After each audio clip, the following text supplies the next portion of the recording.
গতকাল রাত্রিতেই শোকজের চিঠি পেয়েছিলাম আমাদের দলের মাননীয় পরিষদীয় মন্ত্রী, কৃষিমন্ত্রী এবং ডিসিপ্লিনারি কমিটির অন্যতম সদস্য শুভনদেব চট্টোপাধ্যায়ের একটা লিখিত চিঠি এবং 31 সেকেন্ডের একটা ভিডিও ক্লিপ, যেটা আমারই বক্তব্য ছিল, সেটাকে উনি পাঠিয়েছিলেন।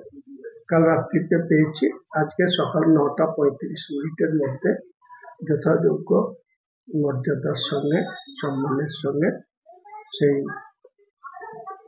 জবাব দিয়ে দিয়েছি, সকলের উত্তর দিয়ে দিয়েছি।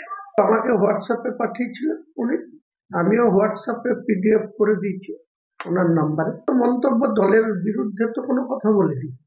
তৃণমূল কংগ্রেসের একজন বিধায়ক হিসেবে আমি তৃণমূল কংগ্রেসের নাম নিয়ে তো কোনো কথা বলিনি। আমাকে জাতিগতভাবে আক্রমণ করেছে বিরোধী দলনেতা শুভেন্দু অধিকারী, তাই আমি তাকে সেটা প্রতিহত করার চেষ্টা করেছি, সেটাকে অবস্ট্রাকশন করার চেষ্টা করেছি বা তার বিরোধিতা করেছি, এখনো করব।